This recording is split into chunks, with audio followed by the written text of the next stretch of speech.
ابراہیم علیہ السلام نے اپنی والدہ سے کچھ سوالات کیے۔ ان میں سے پہلا سوال کیا تھا، اے امی جان تو بتا دے کہ میرا رب کون ہے، یعنی میرا پالنے والا کون ہے؟ تو ماں نے بتایا تمہارا پالنے والا اور تمہارا رب جو ہے وہ میں ہوں۔ یہ ماں نے بتائی اپنے بیٹے سے۔ پھر حضرت ابراہیم علیہ السلام نے دوسرا سوال کیا، اے امی جان تیرا رب کون ہے، یعنی تیرا پالنے والا کون ہے؟ جب یہ بات ماں نے سنی تو ماں نے کہا کہ میرا رب جو ہے وہ تمہارا باپ ہے، میرا رب تمہارا باپ ہے، میرا پالنے والا تمہارا باپ ہے۔ اس کے بعد حضرت ابراہیم علیہ السلام نے اپنی والدہ سے تیسرا سوال اور آخری سوال کیا، اے امی جان میرے باپ کا رب کون ہے اور پالنے والا کون ہے؟ جب اتنی بات حضرت ابراہیم علیہ السلام نے اپنی والدہ ماجدہ سے کہی تو والدہ ماجدہ کی زبان خاموش ہو گئی اور کہا السلام علیکم یا حبیب اللہ صلی اللہ تعالی علیہ وسلم۔ ابھی میں نے قرآن مقدس کی ایک بہترین مشہور و معروف آیت کا شرف حاصل کیا ہے، جس میں اللہ پاک ارشاد فرماتا ہے وَاتَّخَذَ اللَّهُ إِبْرَاهِيمَ خَلِيلًا، اور اللہ تعالیٰ نے ابراہیم علیہ السلام کو اپنا گہرا دوست بنایا۔ یہ مہینے کے بعد ایک مہینہ آئے گا جس کو تمام لوگ قربانی کے نام سے جانتے ہیں، وہ ہے ماہ ذوالحجہ۔ لیکن میں یہ سمجھتا ہوں کہ حضرت ابراہیم علیہ السلام کا پورا واقعہ آپ کے سامنے پیش نظر کر دوں، اور اسی طریقے سے حضرت اسماعیل علیہ السلام کا بھی واقعہ آپ کے پیش نظر کر دوں تو پتہ چل جائے کہ اللہ نے ابراہیم علیہ السلام کو اپنا گہرا دوست کس طریقے سے بنایا۔ دیکھیے دنیا میں ایسے ایسے لوگ رہتے ہیں جس کو پہچاننا بہت مشکل ہوتا ہے، اب جب پہچان لیا جاتا ہے تو پھر وہ ظالم بن کے بیٹھ جاتا ہے۔ تو دنیا میں ایسے 4 بادشاہ تھے جو پوری دنیا پر قبضہ کیے ہوئے تھے، چار بادشاہ تھے، ان میں سے 2 مومن تھے اور 2 کافر تھے۔ 2 مومن جو تھے، ایک ان میں سے حضرت ذوالقرنین علیہ الرحمہ تھے، اور دوسرا جو سب جانتے ہیں حضرت سلیمان علیہ السلام جو کہ اللہ کے نبی ہیں۔ یہ 2 مومن تھے اور 2 کافر تھے، ان میں سے ایک بخت نصر اور دوسرا بادشاہ نمرود۔ یہ نمرود بادشاہ جو ہے پوری دنیا پر اس کی حکومت تھی، اور اسی کے دور سلطنت میں حضرت ابراہیم علیہ السلام کی پیدائش ہوئی۔ حضرت ابراہیم علیہ السلام کی جب پیدائش ہوئی تھی تو پیدا ہونے سے پہلے ان کی ماں جو ہے، اس کی ماں کو ان کے والد نے ایک تہہ خانے میں جو شہر سے باہر بنا کے رکھا تھا وہاں چھوڑ کے آئے اور پیدا ہو گئے تھے۔ اور جب حضرت ابراہیم علیہ السلام پیدا ہو گئے تو روزانہ ان کی والدہ ماجدہ اپنے بیٹے کو دودھ پلا کے تہہ خانے سے پھر واپس آ جایا کرتے۔ یہ حضرت ابراہیم علیہ السلام کی والدہ کا واقعہ کہ آپ جو ہے روزانہ دودھ پیتے تھے اپنی ماں کا، لیکن ان کی ماں جو ہے تہہ خانے میں دودھ پلا کے پھر واپس آ جاتی روزانہ۔ حضرت ابراہیم علیہ السلام کا جو ہے تقریباً 13 سال یا روایت کے مطابق 17 سال کی عمر ہوئی۔ جب اتنی جوانی کی منزل آئی تو حضرت ابراہیم علیہ السلام نے اپنی والدہ سے کچھ سوالات کیے۔ ان میں سے پہلا سوال کیا تھا، اے امی جان تو بتا دے کہ میرا رب کون ہے، یعنی میرا پالنے والا کون ہے؟ تو ماں نے بتایا تمہارا پالنے والا اور تمہارا رب جو ہے وہ میں ہوں۔ یہ ماں نے بتائی اپنے بیٹے سے۔ پھر حضرت ابراہیم علیہ السلام نے دوسرا سوال کیا، اے امی جان تیرا رب کون ہے، یعنی تیرا پالنے والا کون ہے؟ جب یہ بات ماں نے سنی تو ماں نے کہا کہ میرا رب جو ہے وہ تمہارا باپ ہے، میرا رب تمہارا باپ ہے، میرا پالنے والا تمہارا باپ ہے۔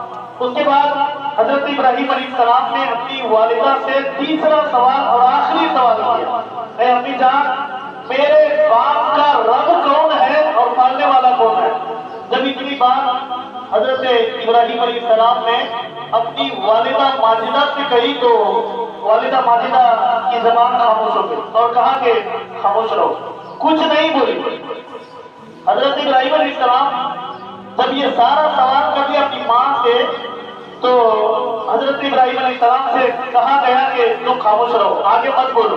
ये सारी बात जिस तरीके से बेटे ने माँ से सवाल किया था, ये सारा माजरा, सारा वाकया, सारी बातें उसके बाप से जाकर यानी अपने शौहर से बता दिया कि है मेरे शौहर सरकार, तुम्हारा बेटा 13 या 17 साल का हो गया है, लेकिन अब तुम्हारा बेटा मुझसे सवाल करता है कि मेरा रब कौन है, तेरा रब कौन है, तेरे बाप का रब कौन है।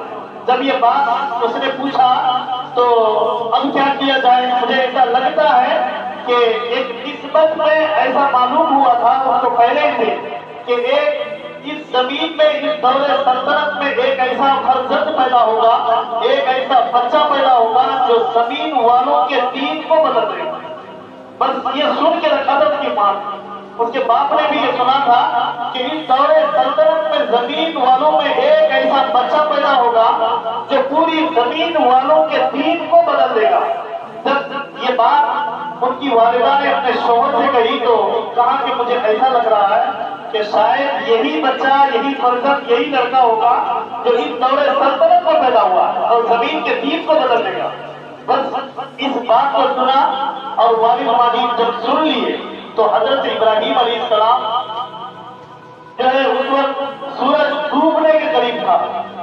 जब सूरज जो है पश्चिम की तरफ गुरूब हो रहा था, डूब रहा था, तो ये लोग क्या करें, सारे लोग जाकर के मतलब पूजा करने लगे चांद की, सूरज की, सितारे की। जब सूरज गुरूब हुआ और आसमान से सितारे तुलू हुआ यानी निकला, जब निकला तो देखा कि सूरज के सामने भी ये लोग परिस्थिति में है और सूरज के बाद जब सितारे निकल गए तो उसके सामने भी ये लोग झुक करके इबादत कर रहा। तो हजरत इब्राहिम अलैहिस्सलाम ने सवाल किया कि हमारा माबूद वो नहीं है जो रोज डूबे रोज उठे, हमारा माबूद वो नहीं है, हमारा माबूद वो है जो सबको मारता है फिर जिलाता है। हजरत इब्राहिम अलैहिस्सलाम ने ये सवाल किया अपने लोगों से। जब सवाल किया देखा कि इस कौम के लोग खुद परस्ती में बेहद गिरा हुआ है, यहाँ तक के कंकर, पत्थर, सूरज, सितारे ये सारे के सामने ये लोग झुकते थे और सबको माबूद बनाया था। और हजरत इब्राहिम अलैहिस्सलाम ने फरमाया हमारा एक ही माबूद है जो हमेशा से है और हमेशा रहेगा, जो सबको पैदा करता है, सबको मारता है, सबकी जिंदगी बचता है और सबको मारता है। अल्लाह के इस खलील हजरत इब्राहिम अलैहिस्सलाम ने फरमाया कि मेरा माबूद वही है, तुम सबके सामने मत झुको और सबको जो है तुम अपना माबूद मत बना लो। जब ये बात कही तो आपके चाचा आजर नाम से, उनके चाचा का नाम है आजर, तो उनके चाचा जब देखा कि बुत परस्ती में मुब्तला है और सूरज के सामने, सितारों के सामने यानी तो चांद के सामने वो झुक करके इबादत करता है, कहता है तू मेरा माबूद है, और कहता है सितारों से तू मेरा माबूद है। बड़े बड़े पहाड़ों के टीलों को देखते तो कहते हैं तू मेरा माबूद है। इन सारे माबूदाने बातिल को हजरत इब्राहिम अलैहिस्सलाम ने फरमाया कि ये सारे बातिल माबूद है, एक ही माबूद है जो हमेशा से है और हमेशा रहेगा, उसे कोई नहीं मार सकता है, वो सबको जिलाता भी है और मारता भी। तो हजरत इब्राहिम अलैहिस्सलाम ने जब ये बात कही, कुरान की एक आयत हुई या अबदी लिमा ताबुदु माला यस्माउ वला युबसिरु वला युगनी अन्का शैया, ये कुरान की आयत है। तो हजरत इब्राहिम अलैहिस्सलाम ने फरमाया ऐ मेरे बाप, ऐ मेरे चाचा, अब तुम ऐसों को क्यों पूछते हो जो न तुम्हें नफा दे न नुकसान दे और न ही तुम्हारे लिए कोई नुकसान की चीजें पहुंचाए। जब तुम्हारे सामने कुछ नहीं कर सकता, बेबस है, तो फिर तुम उसके सामने क्यों पूछते हो? उसको पूछ करके फायदा क्या है? जब हजरत इब्राहिम अलैहिस्सलाम ने ये बात बताई तो आजर जो है उनके चाचा अब सोचे कि इब्राहिम तू तो जानता है कि ये बुत बेचारे बोलते नहीं, ये बुत बेचारे सुनते नहीं। तो हजरत इब्राहिम अलैहिस्सलाम ने समझा कि देखो सबसे बड़ा अगर कोई बेवकूफ है तो वो तू है। अपने चाचा से कहा कि अपने चाचा से कहता है कि सबसे बड़ा जो बेवकूफ है और ना आसान है ना अगल है वो सबसे बड़ा तू है। जब ये बात कही हजरत इब्राहिम अलैहिस्सलाम ने अपने चाचा से, तो कहा कि फिर बताओ तुम्हारा रब कौन है। उसके चाचा ने कहा कि तुम्हारा रब कौन है।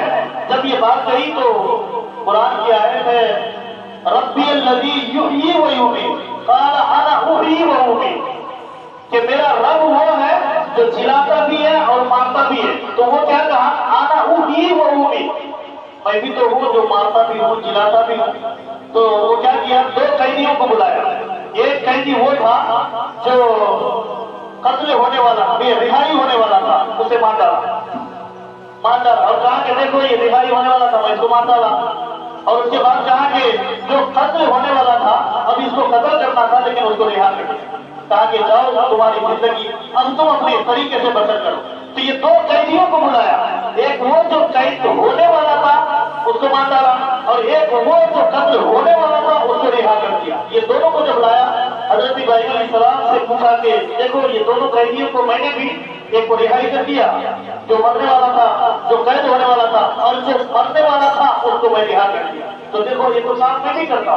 तो कहा नहीं, ऐसा नहीं है, अल्लाह एक को नहीं, दो को नहीं, सबको पालता है और सबको पैदा करता है। तुम्हें भी पैदा किया, तुम्हारे बाप दादाओं को भी पैदा किया, तुम्हारे भाई बहनों को भी पैदा किया, तुम्हारे खानदान अहले खानदान को भी पैदा किया। तुम तो दो की बात करते हो, मेरा रब वो नहीं है जो दो की बात करे। शुरू से लेकर आखिर तक, कयामत तक वो यही कहेगा मैं पैदा करता हूँ।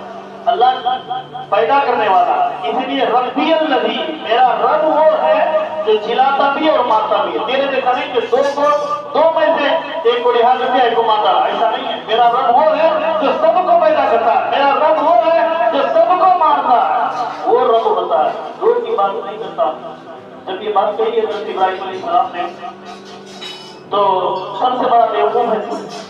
अब हजरत इब्राहिम अलैहिस्सलाम ने उनके सामने ऐसी दलील पेश की जो वो बेबस हो गया और लाचार हो गया, मजबूर हो गया। ऐसी दलील पेश की, कहा कि अच्छा ठीक है, जब तू ये बात कहता है कि मैं मारता भी हूँ जिलाता भी हूँ, तो तू ऐसा कर, कुरान की आयत बोल पड़ी, फ़इन्नल्लाह यअती बिश्शम्सि मिनल मशरिक़ फ़अति बिहा मिनल मग़रिब, कि मेरा रब वो है जो सूरज को पूरब से पश्चिम की तरफ लाता है। अगर तू हकीकत में मारता जिलाता है तो वही सूरज जो मेरा रब पूरब से पश्चिम की तरफ लाया, अब तू पश्चिम से पूरब की तरफ लाएगा। तो काफिर के होश उड़ गए, फबुहितल्लज़ी कफ़र, काफिर के होश उड़ गए और नहीं बता सके। अब बेबस हो गया, क्या किया जाए, बेबस हो गया। अब तो कोई माजरा ही नहीं है। ऐसी बात बताई, ऐसी दलील दिया और ऐसा काम बता दिया है जो हम क्या, हमारी जिंदगी में क्या, हमारे बाप दादाओं में क्या, पूरी जिंदगी अगर लुटा भी नहीं कभी ऐसा नहीं कर सकते कि सूरज को हम पश्चिम की तरफ से फिर पूरब की तरफ लाकर बता दें, नहीं कर सकता है। तो अब क्या किया जाए, हजरत इब्राहिम अलैहिस्सलाम है, जब देखा कि उस कौम में, नमरूद की कौम में जो है, एक ऐसा दिन आता था साल में जो सारे लोग लहू लहब में जाता था। लहू लहब कहते हैं खेल को, एक खेल में मशगूल हो जाते थे। दूर जाता था अपने खुद खाने से और दूर जाकर के वहाँ खेलना, कपड़ा बदलना, नाचना, गाना, शराब पीना, ये सारा कुछ मजा करके शाम में जब वापस आता था तो डायरेक्ट घर को नहीं जाता था, पहले जाता था बुत खाने में। और बुत खाने में एक बुत नहीं, दो बुत नहीं, बहुत सारे बुत वहां रखे हुए। हजरत इब्राहिम अलैहिस्सलाम ने सोचा कि अब ये सारे बुतों की ये लोग पूजा करते हैं, अब क्या किया जाए, ये लोग तो चला गया खेल में, अब क्या किया जाए। एक कुल्हाड़ी लेकर के सारे बुतों को तोड़ दिया, सिवाय बीच में जो बुत खड़ा था, बीच में जो बुत सबसे बड़ा था, उसके कंधे पर कुल्हाड़ी रख दिया और इधर के सारे बुतों को मार डाला, इधर के सारे बुतों को मार डाला। किसी का कान तोड़ा, किसी का हाथ तोड़ा, किसी की कान तोड़ा, किसी का हाथ तोड़ा, इसी तरीके से करते करते सबको मारा और एक को छोड़ दिया, उसके कंधे पर जो है कुल्हाड़ी रख करके छोड़ दिया। तो ये लोग जब साल का सबसे बड़ा खेल है, सबसे बड़ा खेल, वहां से जब वापस आया, बुत खाने में गया तो देखा कि हमारे बुतों को मारा किसने, किसी की टांग टूटी, किसी का हाथ टूटा, किसी की नाक कटी, किसी का कान कटा, किसी का सर टूटा, आखिर ये किया कितने हैं। तो किसी ने सोचा कि ये होगा इब्राहिम का काम होगा और किसका काम, वही हमारे बुतों के खिलाफ चलते हैं और उसी का काम होगा जो आकर के हमारे बुतों को तोड़ डाला। तो नमरूद के पास ये बात पहुंची, बादशाह के पास, जब बादशाह ने ये माजरा सुना कि हमारे बुतों को तोड़ दिया है, तो बादशाह ने कहा फौरन कि जाओ इब्राहिम को बुला लाओ। इब्राहिम अलैहिस्सलाम को बुलाने गया। जब आए इब्राहिम अलैहिस्सलाम, तो उनके दरबारी का तरीका क्या था कि अगर कोई भी उनके कौम में आता था तो नमरूद के सामने पहले सजदा करता था, फिर बातें करता था। लेकिन हजरत इब्राहिम अलैहिस्सलाम आए तो सजदा नहीं किया। तो नमरूद कहने लगे कि इब्राहिम, तुम मेरी दरबार से आए हो और सजदा नहीं करते हो। तो यहाँ भी हजरत इब्राहिम अलैहिस्सलाम ने बात पकड़ी, कहा कि सजदा मैं उससे करता हूँ जो मेरा रब है, जो मुझे पैदा किया है, मैं उससे सजदा करूंगा, उसके सिवा किसी को सजदा नहीं करूंगा। जब ये कहा कि तुम मुझे सजदा नहीं करोगे, ये तो मेरे दरबारी का तरीका है, अगर तुम सजदा नहीं करोगे तो फिर आखिर तुम क्या चाहते हो? कहा जो चाहो तुम कर डालो, लेकिन मैं तेरे सामने कभी अपने सर को झुकाता नहीं। ये पेशानी अल्लाह ने यहाँ इसलिए बनाई है ताकि मेरे सामने ये झुके, और ये पेशानी मेरे सामने सर पर जमीन पर रखे इस सर को, ताकि ये पेशानी ऊपर जाना है और लोगों को पहचानने में आ जाए कि ये पेशानी सबसे ऊपर है। चाहता था तो कान को भी ऊपर कर सकता था, लेकिन मेरे रब ने पेशानी को यहाँ बनाया ताकि मेरे सामने इस पेशानी को झुका दे। बस मैं उसी रब को सजदा करूंगा जो मुझे पैदा किया। हजरत इब्राहिम अलैहिस्सलाम अभी कोई उम्र नहीं है, कोई उम्र नहीं है, 17-18 साल की उम्र में ये बातें, वो भी इतना बड़ा बादशाह जो पूरी दुनिया में हुकूमत करता था, इतना बड़ा बादशाह। जब ये सारी बातें हो गई तो नमरूद कहने लगे कि हमारे इन बुतों को, हमारे खुदाओं को किसने तोड़ा? कहा बोला मैंने तो नहीं तोड़ा। और कहा फिर किसने तोड़ा? कहा चलो चल के देखा तो एक बुत खड़ा है, बाकी सब टूटा हुआ है। तो हजरत इब्राहिम अलैहिस्सलाम ने सवाल किया कि इधर के बुत जो टूटे हुए हैं और इधर के टूटे हुए हैं, बीच में जो खड़ा है कुल्हाड़ी उसी के सर पर है ना, उसी के कंधे पे कुल्हाड़ी है।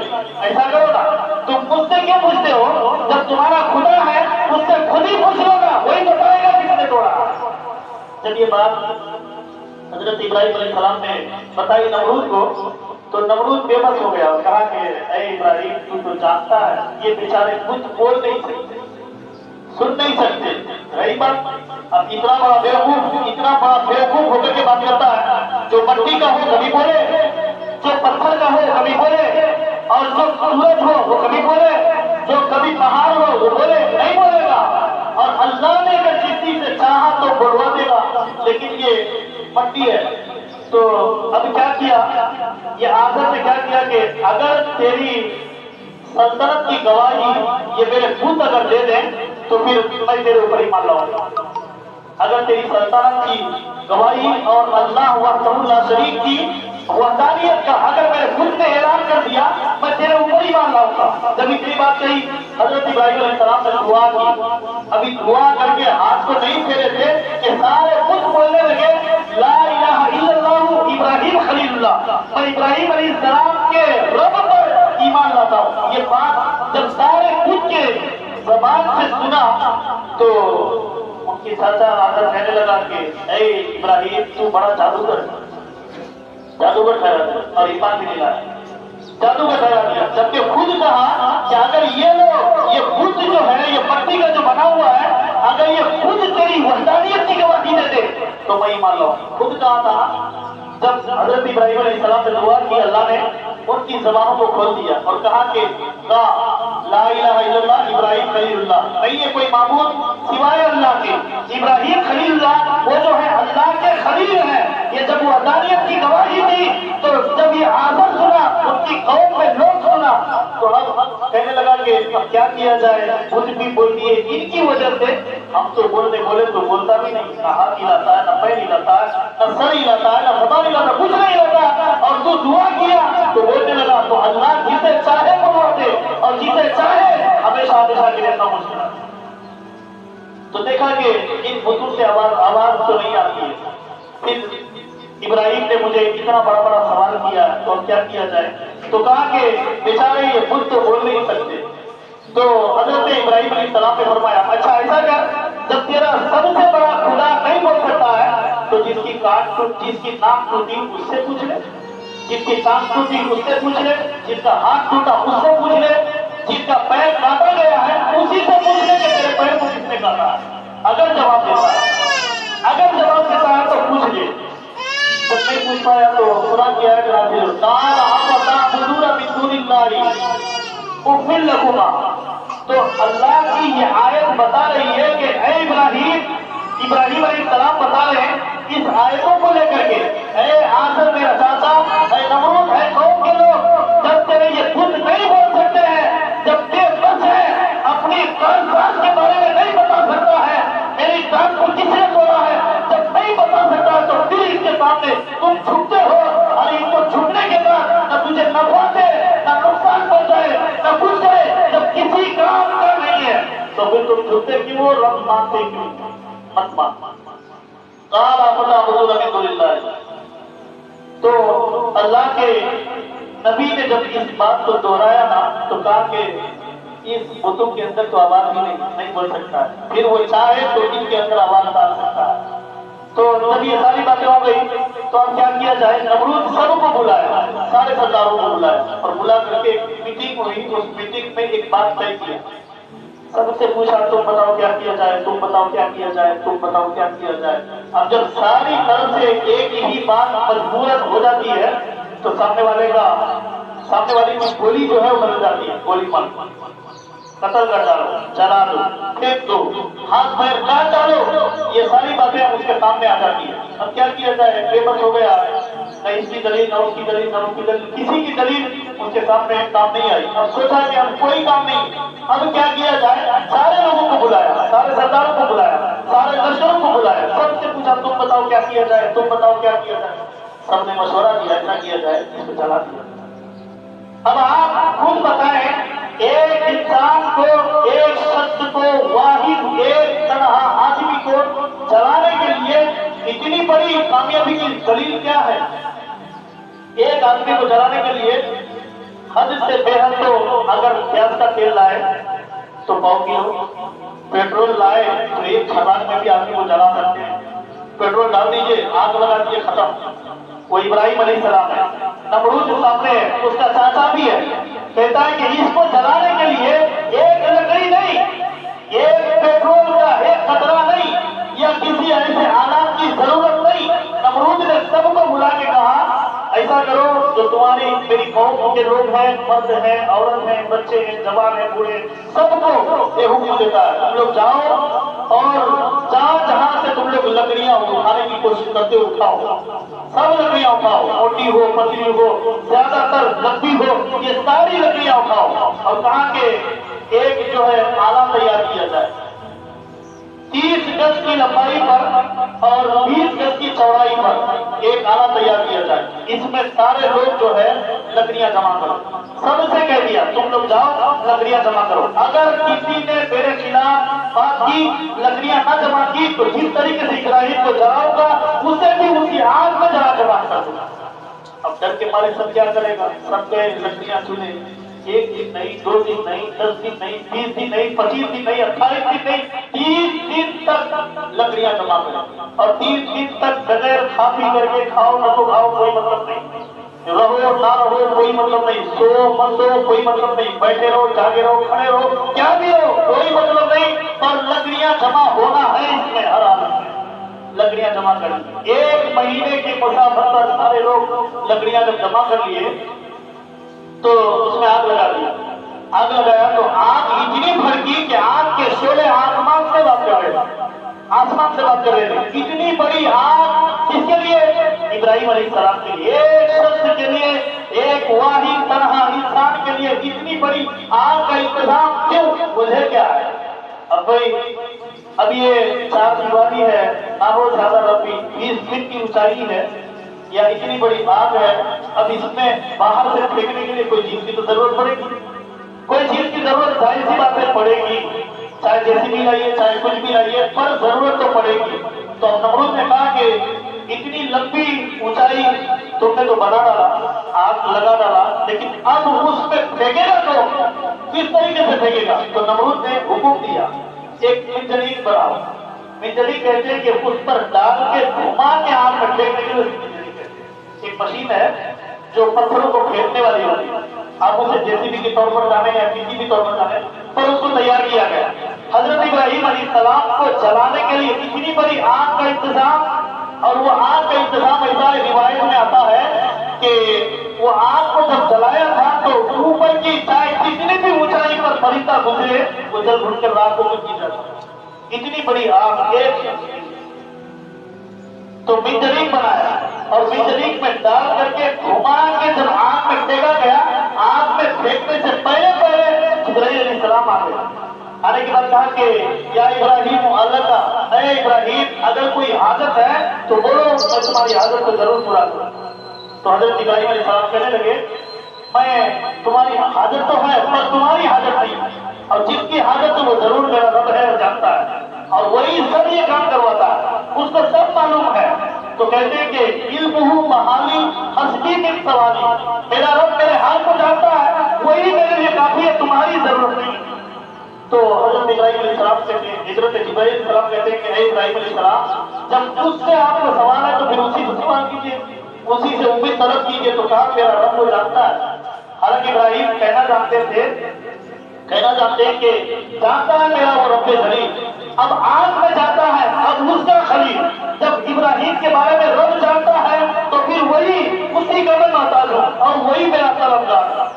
جب آگ میں پھینک دیا تھا تو قرآن کی آیت ہوتی یانا رکونی بردم و سلامن علی ابراہیم، یانا رکونی بردم و سلامن علی ابراہیم، یہ تین چیز ہے، ایک سلامت ایک ابراہیم، اور پھر یانا رکونی بردم و سلامن، کہا کہ اللہ نے حکم دیا نیا جو تمہیں تیار کیا ہے، اب تو ابراہیم علیہ السلام کے لیے ٹھنڈی اور سلامتی والی ہونا، اور ایسی پر ٹھنڈی ہونا کہ انسان کو قیامت تک کھانا بنانے میں دشواری ہو جائے، چائے بنانے میں دشواری ہو جائے، ان کو پکا کے کھانے میں دشواری ہو جائے، اتنی سلامتی نہیں، نام لے لیا ابراہیم کا، سلامت علی ابراہیم، آج کے لیے تھوڑی دیر کے لیے ابراہیم پر سلامتی اور ٹھنڈی ہوگی۔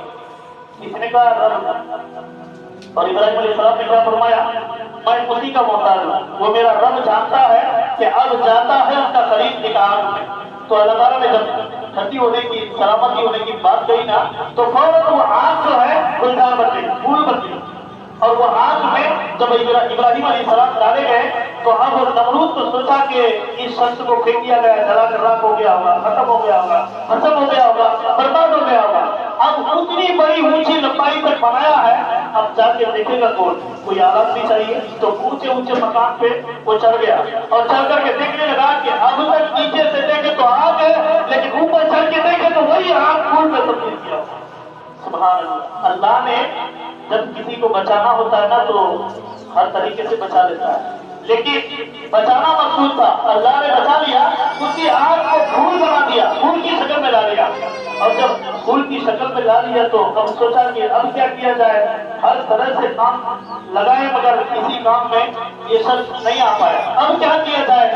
تو حضرت ابراہیم علیہ السلام جب کو دیکھا ان کی بیٹی راما نام سے، دیکھا کہ ابراہیم علیہ السلام ایک پھول میں اپنے فرشتوں کے ساتھ وہاں چلوا ہوا، تو بیٹی نے دیکھا تو بیٹی نے ایمان لے آیا اس کے اوپر حضرت ابراہیم علیہ السلام پر، اور یہ کہتے ہوئے لا الہ الا اللہ ابراہیم خلیل اللہ، جب یہ کلمہ پڑھی اور کلمہ پڑھ کر کے اس کی آنکھ میں کھل گئی تو اس کے لیے وہ آنکھ پھول بن گئی۔ تو ایک نمرود کی بیٹی آنکھ میں کھل جائے اس کے لیے بھی پھول بن جائے، سوائے اس کے کہ نمرود کے اللہ نے اس آگ کو نمرود کی بیٹی کے لیے بھی سلامتی کر دیا اور ٹھنڈی کر دیا، پھول بنا دیا۔ تو حضرت ابراہیم علیہ السلام کے ساتھ ہو گئے، اور نمرود کی بیٹی پھر واپس چلی گئی اس کے بعد کے بعد، تو باپ نے اس کو مار ڈالا، مارا، کہا کہ اگر تو نہیں آئی تو تیرا یہ حال کروں گا، تیرا برا حال کروں گا، تجھے گرم ریت پر لٹا کر سر ماروں گا اور تیرے سینے پر بڑے بڑے پہاڑ کو رکھ دوں گا، اگر تو ایمان لے آئی تو کہا ہے اس سینے پر پہاڑ کیا، پہاڑوں کے پہاڑوں کو بھی رکھو گے، پھر بھی یہ کیسے تیری ایمان سے کبھی نہیں بدلے۔ ایمان کی طاقت یہ ہوتا ہے، کلمے کی طاقت یہ ہوتی ہے، اگر ہر انسان کلمہ پڑھے اور پڑھتا رہے اللہ تعالیٰ ہم کو اتنا بڑا سلا دے گا کہ قیامت تک اس کا سلسلہ اس طریقے سے جاری ہوگا کہ کبھی وہ سوچ بھی نہیں سکتا ہے کہ میری منزل کہاں تک پہنچ گئی۔ تو کلمہ پڑھتے رہے، جس طریقے سے نمرود کی بیٹی نے کلمہ پڑھ کر سارے نمرود میں چلا گیا تھا، چلی گئی تھی، لیکن وہاں جانے کے بعد بھی وہ آج گلزار بن گئی۔ تو اس طریقے سے کلمے کی برکت ہوتی ہے۔ خیر وقت زیادہ میں نہیں لوں گا کیونکہ زیادہ وقت لینے سے بہتر نہیں ہے، اس سے جو بھی